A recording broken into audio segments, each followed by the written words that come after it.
conquer and we're going to take some. Is that understood? Yes, sir. That's what we're going to do, sweetheart. We are going to go and get some. All right, people, on the ready line. Are you me? Yeah! Are you me? Yeah! What are you? What are you? Summer presents unique opportunities and challenges for families raising children with disabilities. In EP Magazine's annual Summer Fun and Travel issue, we revisit some articles from recent years that address a variety of situations that parents might face during the summer. Sign up and read informative articles for free about autism and other disabilities at www.epmagazine.com. Monotony. It comes in all shapes and sizes. Dull, tedious, just plain boring. But what is this? A contender, perhaps? Something unboring by the looks of it. Jabs right at dull, an uppercut to tedium, something that keeps you on your toes, keeps your head on a swivel, a knockout punch to your old, boring workouts. Welcome to Fight Camp.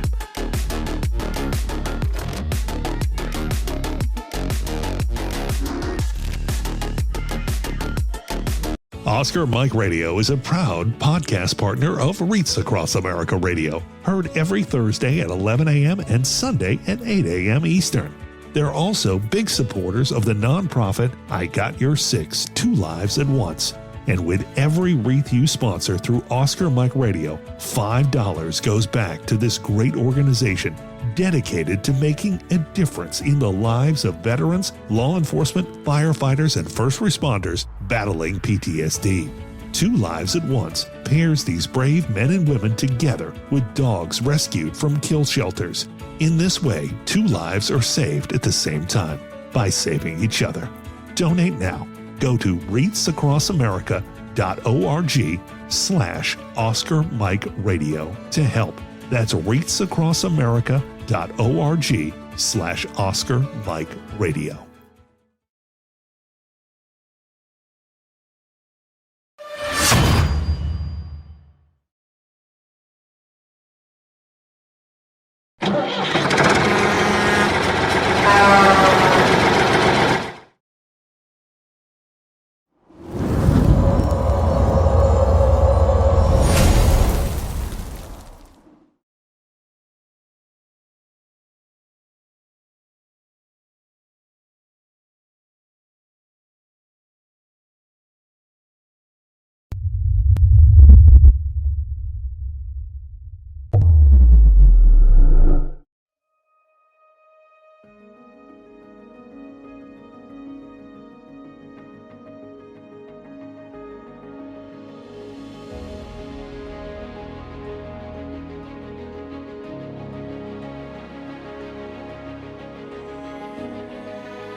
Look at what we just did!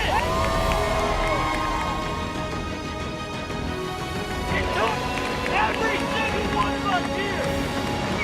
And look what we just did!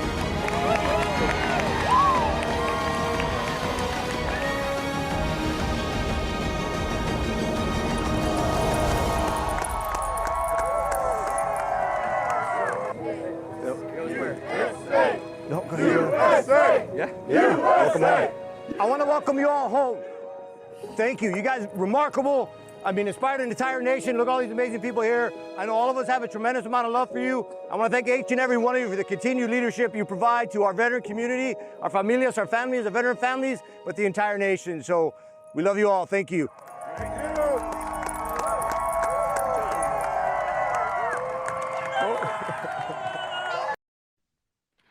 Hello and welcome again to Oscar Mike Radio. My name is Travis, Marine Corps veteran and your host.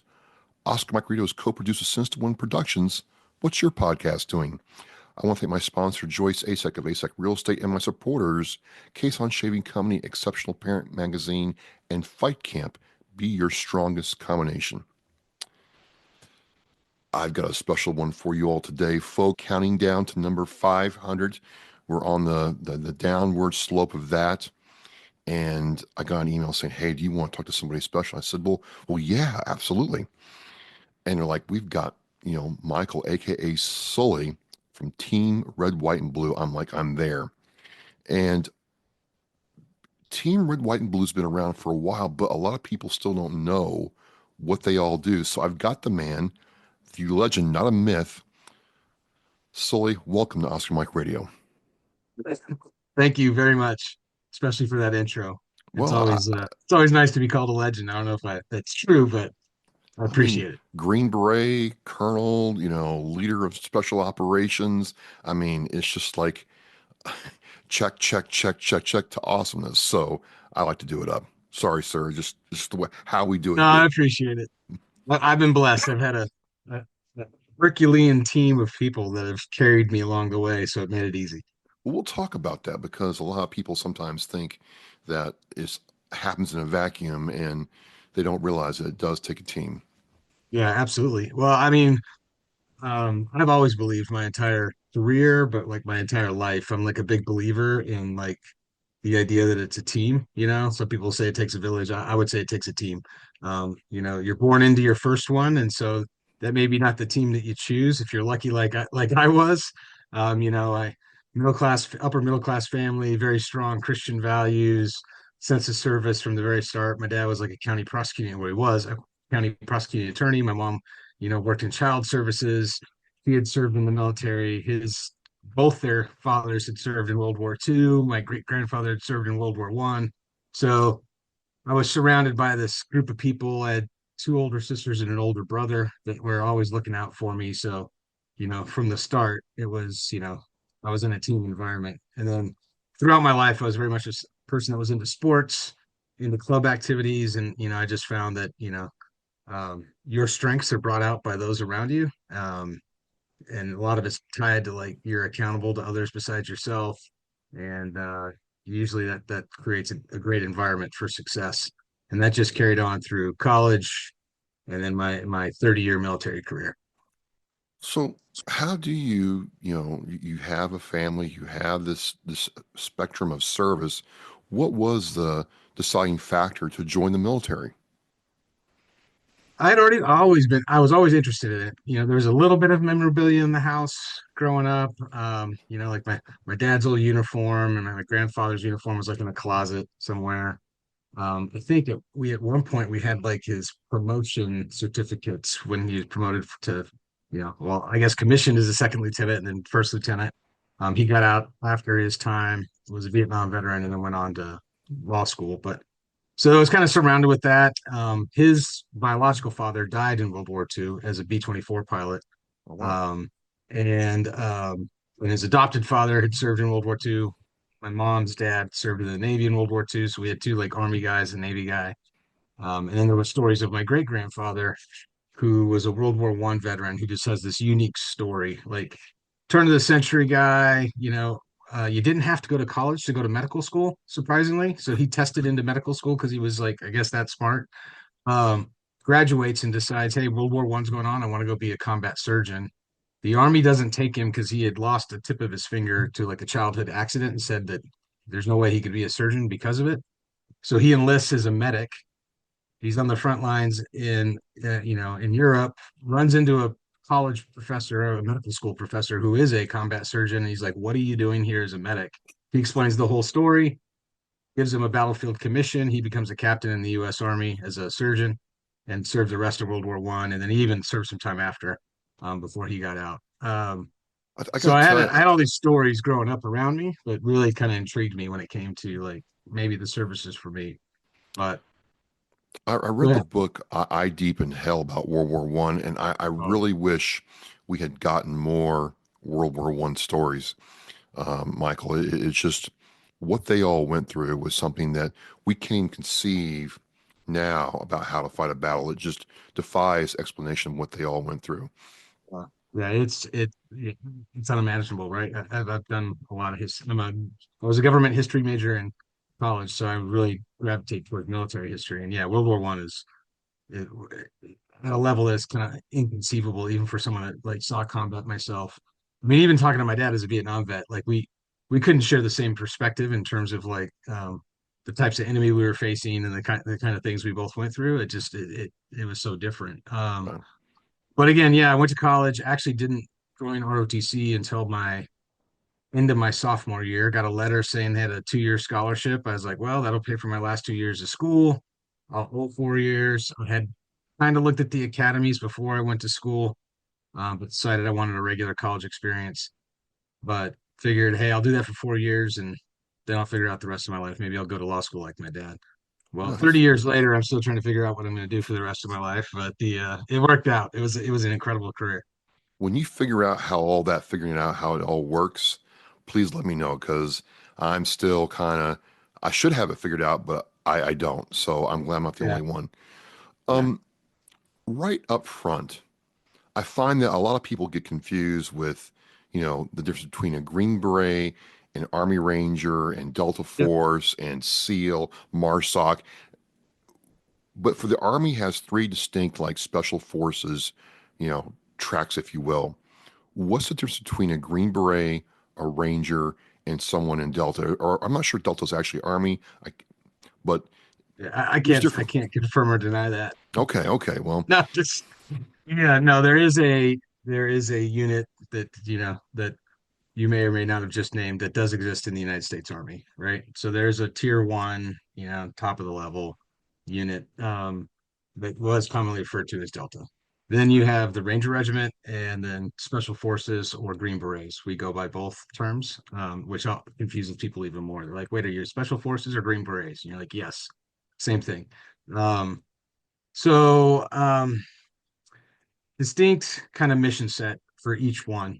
For the Ranger Regiment, they are our premier infantry fighting force, and for the Army, their their primary purpose is essentially to infiltrate, create a foothold, and then bring in follow-on forces, right? So airfield seizures, setting up LZs for like to bring in the 82nd Airborne Division, and then they have throughout like the War on Terror provided um, support to other special operations entities to kind of build out that force. So they were doing stuff with both, whether it was Delta or like the SEALs elite team, which some people say SEAL Team 6. The You would often see a Ranger company attached to those guys to give them some additional firepower, like when they were doing things on objective in Iraq and Afghanistan. Um, so like the best of the best infantry soldiers in the United States Army are Ranger Regiment guys, right? Um, you also have Ranger School, which you have to be qualified in Ranger School to be a Ranger Regiment guy, but you can be Ranger qualified and serve in any part of the Army. It's a school that anybody can attend if they put themselves to that task. My son's an infantry officer, doesn't serve in the Ranger Regiment, but he went to Ranger School. Um, Special Forces or Green Berets, essentially our mission is a combat multiplier that works through indigenous or foreign forces, to do one of two things primarily. It's our primary mission set is what they'll call foreign internal defense, so we'll link up with a foreign entity, ideally a high-end infantry unit or another special operations unit in a foreign country, train them and prepare them to do the kind of things that we do, and either enable them to do it on their own or maybe go with them, right? The other side of that um, coin is what we call unconventional warfare, where we would go into an unfriendly nation or maybe the periphery, work with an insurgency force, a guerrilla force, whatever you want to call them, patriots, freedom fighters, train them in different types of combat and either support them cross border or go with them to essentially overthrow an enemy government or cause problems for an enemy government, right? So it's teams of 12. You have a captain that's in charge of that team with an E8, a master sergeant as the team sergeant. The deputy commander is a warrant officer, and then you have senior E7 who's like your intel second kind of NCO in charge. And then you have one each of a different military occupation skill. You have a weapons sergeant that knows all the weapons in the world to include, all the U.S. weapons, as he's your kind of tactician, and it's a senior and junior. Then you have a communications sergeant that knows all the radios, computers, and how to keep yourself in touch because you don't want to be out there alone and unafraid without a way to call for home. Oh, you have a medical sergeant who's like a combat surgeon. They go through over a year, 18 months of training, almost like medical school to like actually do things. It's not like a regular medic. They'll do everything from dentistry work to like pull bullets out of you, and stitch you up and get you so you can get back to like a, hospital. And then you have your engineers who are there to help the team build things if they're like in an environment where they're having to build their own little base or things like that. But their specialty is explosives. So they're the guys that are going to help you blow things up, take down bridges, make, doors and, where doors don't exist on a wall or something like that, get rid of a door for you. So those are the four specialties that there's two each. So it makes up that 12-person team. And again, um, they're trained in a foreign language. There's 5 active duty groups. So they align to different parts of the world. I was a 3rd Special Forces group guy my entire career. Originally aligned to AFRICOM and Africa, which meant I learned French because that's the second language most people on the continent speak if they don't speak English. And then for me, I never deployed as a captain to Africa. I did 6 deployments to Afghanistan from the ranks of captain to lieutenant colonel. Never used my French, I think, once, but you learn a different language so you can interact with those indigenous forces and kind of build that capacity. And then the last force you talked about was Delta, right? So they're the high end tier 1. They do everything from taking out high value targets. So they're the type of guys that like the president would call if he needs to go take down a terrorist leader or the like. They're the ones that would do any sort of those high end kind of what we call direct action missions, like strike missions. The most elite kind of like gunfighters that we have, and super intelligent. Work alone and unafraid. They're our premier kind of 911 force. When you need something done very specific in a very short amount of time, you're going to call those folks. So well, we can't take 30 years of Army service and compact it into less than an hour for OMR.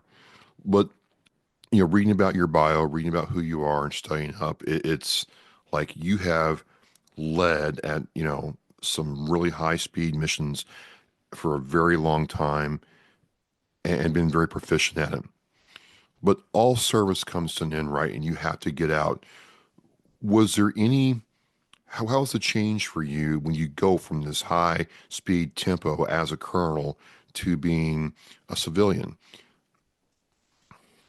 Yeah. Well, I think who you are and what you've done doesn't necessarily change, right? You just want to find a way to focus that into something new. I tell people this all the time. I kind of hit an easy button based on the work that I do now. So I work for a veteran nonprofit called Team Red, White, and Blue, or often referred to as Team RWB. Typically, you would see a red shirt with the eagle on. I'm wearing my black shirt today, but Black shirt's fire, by the way. yeah, thank you. It's it's a veteran support organization that was started by a friend of mine, a guy named Mike Irwin, 15 years ago. And it's open to everybody. So when he was first standing this thing up, he called me. We had both served together in 3rd Special Forces Group. He was an intel officer. I was a major. And he's like, "Hey, Sully, I need you to stand up a group of these people. It's going to be an organization that every veteran needs to help transition them, out of the service."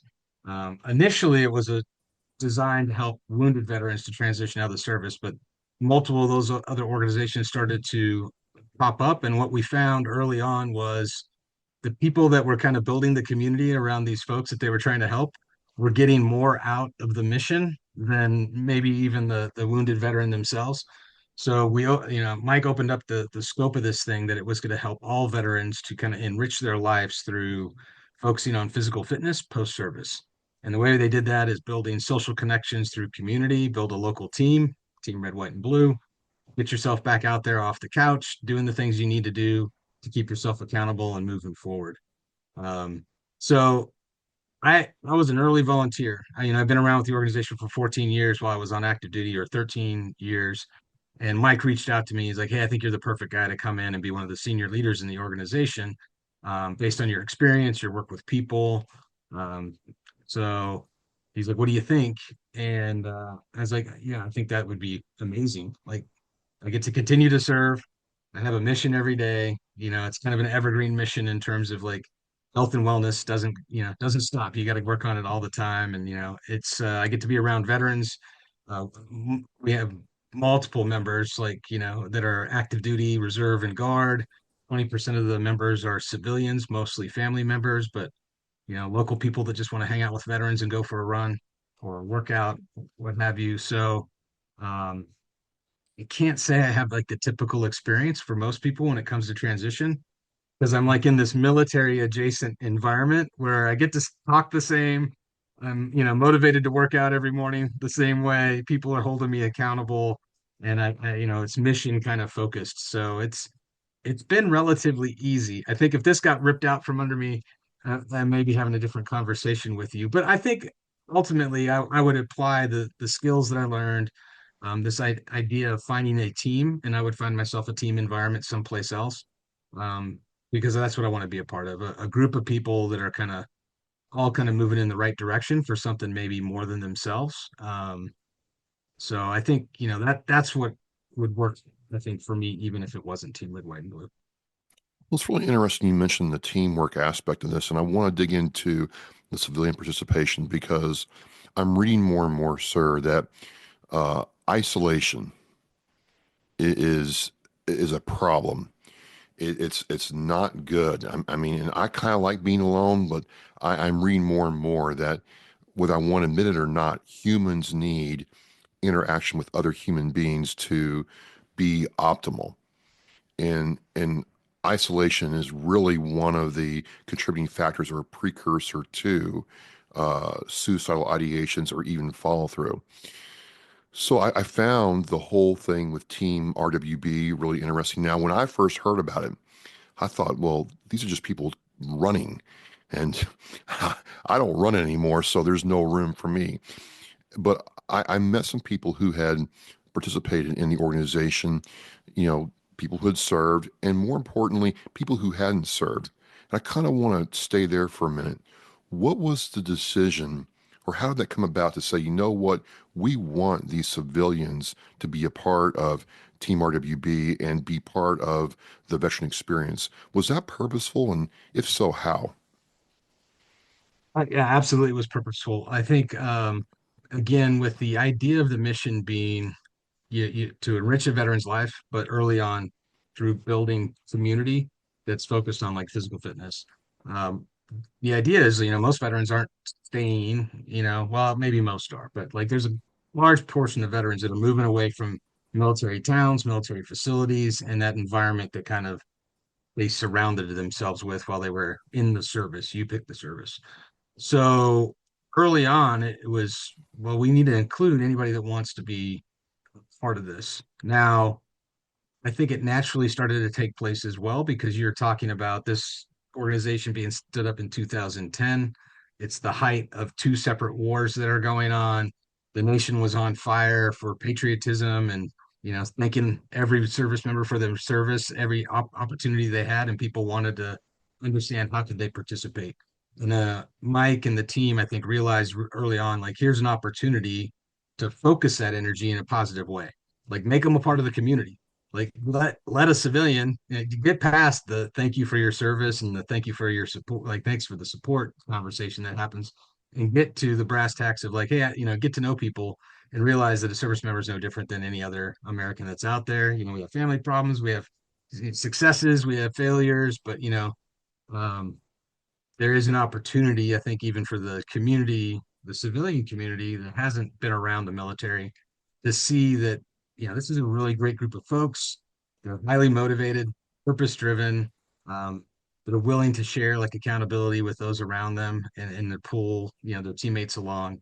And actually a really resilient bunch if you can keep them, focused in that way, right? I think really, it's one of those things with the service and the messaging these days that we're really kind of against is this idea that every veteran's broken or every veteran you serve for a day, you're probably, thank you for your service and I'm sorry you had to serve. Like I'm starting to hear that on the streets, which is like, wait a second, like the service was like an honor. Like it actually Yeah. like gave me so much opportunities to travel, to take care of my family. I have two children that now serve.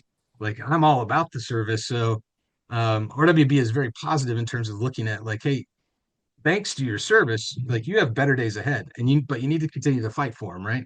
Um, so I think it was purposeful in terms of bringing in that community of civilian supporters into the team, and it only makes it stronger. And the greatest thing about Team RWB is it's free for everybody. The only thing that's not free is you got to be a veteran to get the red T-shirt. If you want the other cool swag, you got to pay for it at the gear store. But again, everybody can participate for free. You can be a part of the team, both, what we call in our digital garrison in our app, that gives you kind of some virtual connections and some virtual community.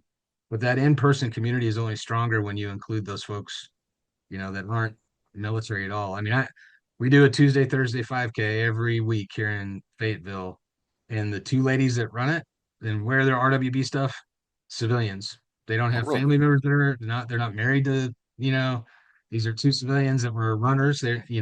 We are guilty of being called the biggest run club in America, but it is they saw it as an opportunity to better get to know better the people that we're serving that they lived in town with, each and every day, um, through kind of sharing some sweat out there on the road together. So this brings me to a topic or a couple of questions that I don't want to be controversial, but I do think need to be asked. You have this organization that started, over a decade ago and get thousands of members nationwide, and it's growing and it's thriving, and you have the civilian interaction. What is it about this organization that's so different that it seems to be so inviting and thriving? Whereas, I just talked to somebody about their, American Legion, that if they can't get the membership up to like 20 people coming in, they're going to have to shut the doors. There seems to be a real change in attitude with the kind of organization this generation wants to join and be a part of. Do you have any viewpoint on that, sir? No, I think I do. I think it's critical for any community-based organization to remain kind of entrepreneurial in their approach and understand that like at any time, things could change, and I think for veterans organizations in general, with the end of both wars, um, and a focus back on rebuilding defense and focusing on other things, and then the nation itself focusing on other social issues and other problems that we face. That not that veterans are being ignored, but again, you're sharing the attention more with other issues, and that's fine. That's great. I mean, if anything, that's what we fought for, right? That you don't want it all to be 24/7 on the military and just us. So I think that's a great thing about the nation.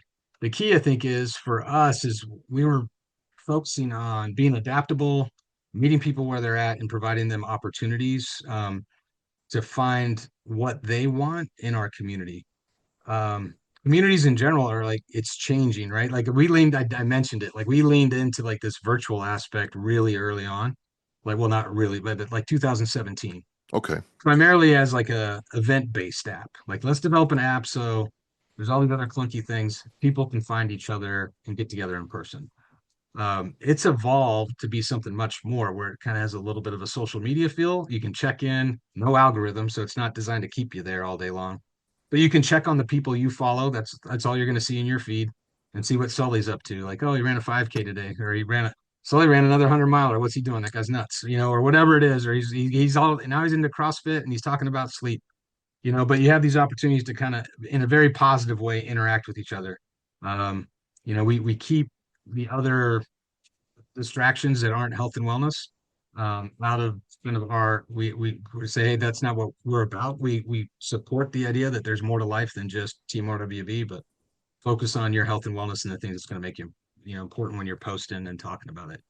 And through that, though, we were able to then build out things like virtual challenges and virtual holistic training and health kind of gamified, like 15-day hydration challenges or a sleeping challenge.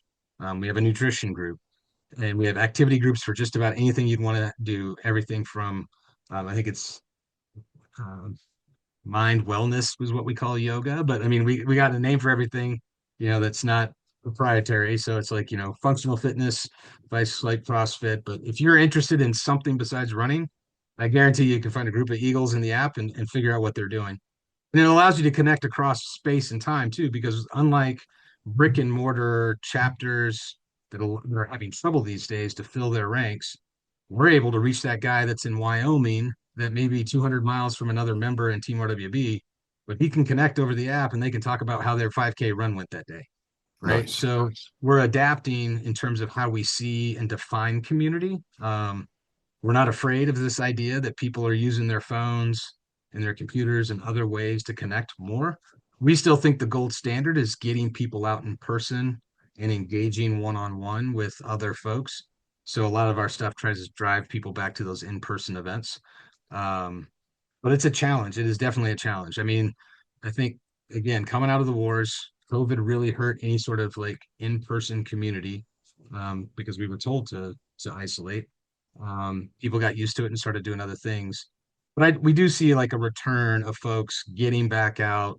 There's more people registering for Spartan races and doing these other types of events that seemed like they were going to die in 2021. They're starting to thrive again themselves. We get like in our app 25 to 30, sometimes if the VA puts us in their newsletter, like 75 new downloads a day. And it's we really see that as, hey, keep those folks moving forward, get them involved, find a team of their own, and keep it moving. But it does cause you to have to adapt. I mean, we're a chapter-based model, geographically focused, and this idea that you have to have, 5 of this, each person in a certain position, and you got to do these kinds of things in the rule book. We've looked at that and said, okay, we got to be a little bit less strict, more open to the idea that the 25-year-olds are going to want to wear their t-shirt and show up at the local run club event where there's 30 other single folks and do their fitness there, then hang out with the GWAT veterans that are doing a 5K walk. You know what I mean? So, but that's great, right? Just, continue to do it. All right. Talk to me about health, nutrition, and wellness, because even when I was in and the men I knew that had served, they got out and that whole wellness nutrition thing was out the window. Even when I was in, I mean, I think about it. I had Marines I served with that could buy a 30 pack on a Friday night, do it again Saturday night, have a half a pack for Sunday and get up and run PT Monday morning. And that was considered a good Marine. That Marine has priorities in order. But we learned later how bad that was. Probably not ideal. Right. So what brought about this focus on the health and wellness part? Because, as I get older and start breaking down, I realize that, I do need to take care of myself. Yeah, I think, well, I mean, for Team RWB, it's always been a part of the core mission, right? Always part. It's how we brought the community together was through physical fitness activities, primarily running, right? Well, we own the running club moniker. But in 2017-18, they actually evolved the mission and vision. It was still to enrich veterans' lives, but the new vision was to build the leading health and wellness community for veterans, which is a big vision. I've told people as I came on, to my position as the chief of staff, and now moving into, I'm replacing Mike as the executive director, the next executive director. I was like, this is we're swinging for the fences for a club that was seen as a bunch of guys that just go running and gals that are going to do a marathon or something. It's like that we got to expand that, right? So for us, we leaned into this idea that, well, far left of when you need actually acute care and you're talking about health and wellness that requires people with PhDs and degrees, there is a place and a space for us to exist that provides, an understanding, education that, like, your mental health is definitely tied to your physical health, right? As well as your spiritual health, your financial health. But we can really focus on that one pillar of physical health and provide you kind of like input and training to the other. For some of us, I mean, I was fortunate, right? We mentioned that I was a special operator. I was in a Green Beret, and I think it was. Now I'll get the date wrong, and my friends that do this for us will beat me up. But it was probably like in 2006, 7. SOCOM decided to invest in physical therapists, professional trained strength and conditioning coaches, and nutritionists, and started to fill out each special operations unit with this core of people in the Green Beret community. They called it Thor 3. I can't remember what the acronym stands for, but Thor's cool. It's like God of Thunder, like we're all about it. But it was designed to treat, you know, special operators as professional athletes because they had invested millions of dollars in training and the like to get us to where we were at. And if they could keep us healthier and fit, we could be better in our jobs, when we went downrange. Um, that is now kind of permeated beyond special operations in the Army, and I think the Marine Corps. Everybody's leaned into it to, hey, how do we replicate this for the larger force? So you got guys like me that are now retiring, and we're like, wait a second, like this is absolutely needed in the veteran community as well. So how can we at Team RWB take holistic health and fitness, get people smart on their sleep? Like if you're sleeping, like that's the number one thing you got to fix is like your sleep. Like if you can get your sleep right, the other things will start to fall into place. Then look at your nutrition, hydrate right. You can drink, but do it in moderation. Like it's principle, right? Especially at our age, you're not going to be able to get up and run that 5K like you could when you were 20 and drink a 20 pack. You're going to have to maybe have two, and you're still going to fill it tomorrow. But have those discussions openly with folks, and just be willing to like call each other out like we did in the military. Because we again, I like personally, I believe like my new mission, I think every veteran's mission, especially if you're in Team RWB, should be like, hey, we fought, defend this nation against like tyranny, bad guys that were, knocking our buildings down. We fought for that guy to our left and right when we were downrange, whatever motivated you to pick up a gun and do dangerous things for your nation. Like we did that. Like it doesn't stop. You still have that in you.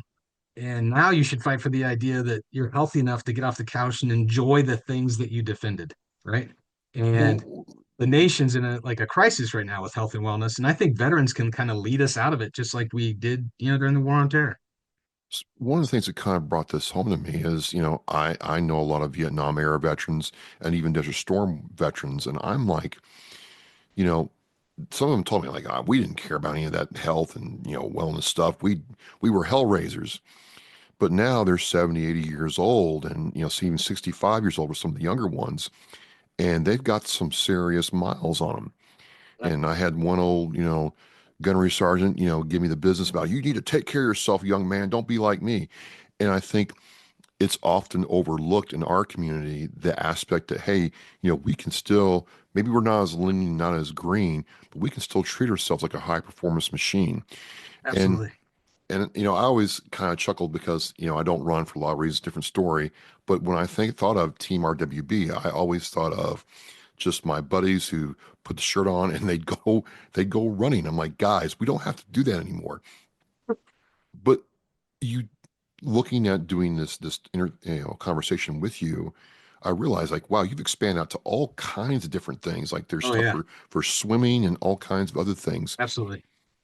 What's the reaction been like when someone who maybe was like me and they heard about you all a decade ago and just thought, okay, I don't want to run, I don't want to do it. Yeah. And then it's like, well, wait a minute, there's all this cool stuff to do. I want to get involved. Do you see your plan starting to come together and bear fruit? Well, I think It absolutely is. It takes constant like messaging, right? Because again, like the majority it's of folks that join RWB, it's because they see all the red shirts at a marathon or something. Like, man, these guys look like they're all together. They're like on a team. How do I get it to be a part of them? And again, it's the veteran reaction of like, I don't want to face right and go for a 2 mile run, like that's not for me. The but I think movement in and of itself and physical activity does help the brain. I mean, I can tell you right now, if I go for a walk or a run, I'm going to have a better day than if I don't.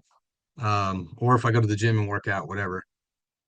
But we did realize, hey, we're missing a group of folks. There's cyclists, there's mountain bike people, there's folks that want to do yoga, there's folks that want to just walk. I mean, we got a lot of Vietnam veterans. There's a group that still like gets together in Minnesota. They go to the mall and they walk, and they get coffee afterwards, So it's just keep that movement together and do it with some other folks. It's gonna help you out mentally and ultimately physically, right? Um, but it does allow us to reach a larger population and afford folks access to the community if they're not a runner, right? So it's very important for us to expand that and provide that kind of reach beyond just the running club. Um, yeah, I don't think there's a single thing we don't do. I mean, we even got people that are like, we don't have it in our app yet as the pickleball group, but I mean, there's a group of Eagles that get to in multiple different places that have pickleball clubs. There's folks doing different like I'm a weightlifter, activities. sir. What there's definitely a I move weightlifting. There Yeah, is. there's definitely it would be under the functional fitness. That kind of captures all weightlifting. But we definitely have folks that are just like I just like to lift weights and I just want to look jacked and look big. Like Well, I don't I have to run compete. if I have muscle mass on my body, right? So yeah. All right. You could be like one of my guys, like when I was on team leader, I was a runner and we had a lot of guys that lifted weights and they're like, sir, running breeds cowardice. We're not going for a 10-mile run today. We're going to the gym. So I get it. I get it. You gotta do it all. Well, it just goes back to your early point, though, about you all being adaptable. And I think that's very interesting because some orgs get tunnel vision, they get in their silo or echo chamber, and any change is bad, any adjustment to the mission focus is bad, and we're not going to do it because it might confuse the message or whatever. But you all have very purposely and intentfully allowed to be yourselves to be flexible and open to change, and then grow the mission. And I think a lot of people miss that. Yeah, I think we do as long as we keep it within the parameters of like what we do, right? Yeah. So, you know, we're able to maybe broaden it by saying we're not just doing physical fitness, we're doing holistic health and wellness. But we know that like, there's certain things that you're not going to get from Team RWB that you honestly could get. We're not going to be guitars for vets. You're not going to see the Eagle guitar group in our app, right? Because there are other groups doing it 10 times better than us. So ideally, we can serve as a hub. I mean, we're hosting 300,000 plus members over the 15 years, right? That have been that signed up to be Eagles at one time or the other. Are they all active every single month? No. But we have, I think 15,000 individual interactions in the app monthly. So we have a pretty high participation rate. Um, and we have people that want to do other things. So we're looking to build out as a hub, like how do you get access to these other things that might interest you? And we're fine with that. Like we don't like go do guitar for vets. We have our member experience director just worked with the veteran organization, learning how to sail, right? And obviously they're like we tricked you. It was resiliency training, but you guys learned how to sail. But there's so many great organizations out there providing similar like opportunities for veterans, and we just want to be a conduit for that as well. But we're not going to shift. Like I've seen that as well, where other organizations will be like, well, this isn't working for us, so we're going to be health and wellness now too. We'll do what Team RWB does. I think RWB's been very well at kind of this staying focused on what we do Yeah. within Yeah. our lanes, championing those things that are going on outside of our lanes, because it only makes life better for people we're trying to serve. You kind of, told us what the future of RWB is, but in a more focused way. You're moving to be the executive director. There change is constant. What do you see as the future for RWB in the short term, sir? So I think it's actually it's a little bit more of the same, right? It's a continue to evolve and focus on our strengths. Um, we're leaning into the idea that, the world is more data centric and you actually have access to a lot more information based on like wearables and just, what people will share and tools. Don't be afraid of AI. There's tools that can help you to like break down the analytics and tell you, like, give us a better scorecard. So we're taking a hard look at our impact to our membership. Because there are, again, we keep coming back to it. There's a lot of folks who are like, oh, you're just a running club. What are you really doing for veterans? And we're like, well, there's mental health, there's physical health. Like, you just get somebody moving for 6 months, we could prove it. So we're leaning into these ideas that we got to be a little bit more strict in understanding like what we actually are doing for our community and then adjusting our programs to, again, the goal is to make a little more healthy, a little more well every single day. We got to do that. So I think we're leaning into that. You'll see at the end of this year, within the app, we're gonna if you want to permission it, you can have your wearable data show up, in your feed, and that will help us to understand, like, well, Sully's in here. He's been doing all the things that we've provided for him, and look, his sleep got better, his VO2 max got better, his all these things that nobody knows with all these devices are tracking. Hopefully we can help folks and make it accessible to them to understand, um, like what their smartwatch or Aura rings telling them, is going on with their sleep, and then, move them in the right direction to continue to get better with that stuff. So I think we'll lean into the technology a little bit more. We're looking at how do we adapt our in-person environment. Chapter-based organization, it's worked for years. Is that the way to go in the future, or do we we're seeing a lot of success within the application, like we talked about, of these different types of groups that are niche. So maybe the individual in Fayetteville doesn't want to go to the 5K that's every Tuesday, Thursday. They're looking for the Fayetteville mountain biking group of Eagles or pickleball group or weightlifters, right? They're not going to show up at the run, but they would definitely show up at, the Fit for Life or the Planet Fitness and, throw around some weight with another, like-minded veteran and maybe get some stuff off their chests about, what's going on in their life while they're getting, healthier physically. So I think we're going to lean into like how we can invest again, because it's just the gold standard when you can get people out and they can build a community around themselves in person. Um, so there'll be more of that as well. And then we'll continue to try to push the message, right? We are never gonna you're never gonna hear Team RWB say victimize a veteran or say that you guys that we're all broken or we need help. That's not our thing. We absolutely think that like veterans are exceptional people. Their service probably made them more resilient. They probably got tools on that team that they didn't have on the teams that got them up to service, if they weren't lucky like I was. And I think reminding them of that and pulling them back out off the couch, that it is better days ahead. You will see veterans leading America out of this health and wellness crisis where we won't worry about acute physical diseases that are preventable or even mental ones that are preventable because we're going to stay well left of that, in a group like RWB. Well, I just think, in addition to that, I mean, we're probably in the same age demographic is, as I do weightlifting and compete in there, I'm reading all this, studies about how, physical activity, weight training, fitness, running, yoga at our age and beyond means for a better quality of life Oh yeah. and more enjoyment out of life than just being sedentary. And so, you know, I think there's a lot of value in what you do. And again, for me, for many, many years, I just thought that you were running club and my fellow Marine buddies who just couldn't get enough of the, left, right, left, just loved going there. And I'm like, go to it, guys. Let me know how it is when you get back. I'm all good. But, again, you include civilians, you're adaptable, but you're mission focused. It's just a really interesting time to learn about your organization, sir. Yeah. No, we absolutely want to provide veterans what they need. I mean, we're working now with a entity called for-profit entity called the University of Health and Performance. They don't term themselves this way, but I say they're like the fitness center of the universe, kind of like the Army guys call Fort Bragg the center of the universe. It's in North and West Arkansas, started by an Army vet, and the idea is like if you want to be a certified personal trainer or a nutritionist or someone that understands physical fitness better and make that your life, or you just want to know better, like come here to University of Health and Performance. So we started a scholarship program last year to help, our members get there if that's what they want to do. Maybe they want to be a personal trainer, maybe they want to be a weightlifting coach, and this is a great place for them to get started. If it's not there, then you tell us, like, there's this other weightlifting program for coaching. I really like to do that. Will you guys give me a scholarship to do that?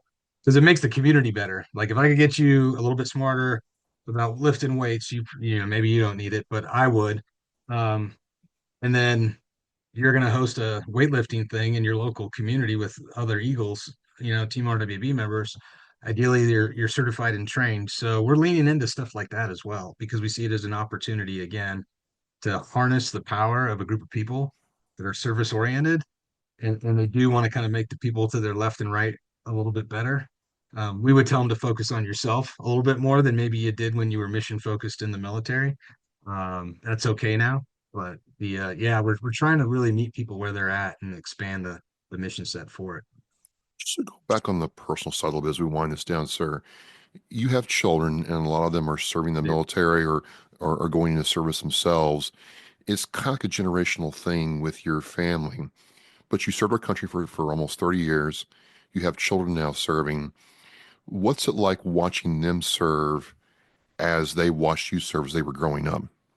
Yeah, it's interesting. Um, when you become a parent of a service member, obviously you're a little bit more concerned about what's going to happen with them. Um, Having, 6 combat deployments and understanding like what the high end of what their service could mean. You don't want that for your children, although they would say that's why they joined because they, you know, heard the good stories, or they saw like what I got out of my time in the service, and they wanted the same thing for themselves. So extremely proud. So I have 3 children. My oldest son is actually a certified personal trainer and a meal prep chef, so he's civilian, not in the service at all, but in the fitness industry.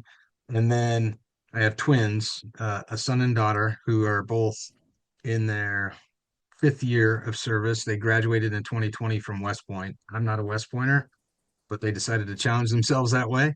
I told them as an ROTC guy, I got to hate them for the rest of my life because they're ring knockers and I'm not. I was going to ask about that's my next thing. What's it like having not one, sir, but 2 ring knockers? Yeah, I got two ring knockers. It's gross. Well, the other joke is you talked about it earlier. I got to ask. Now, the thing I've been told by other,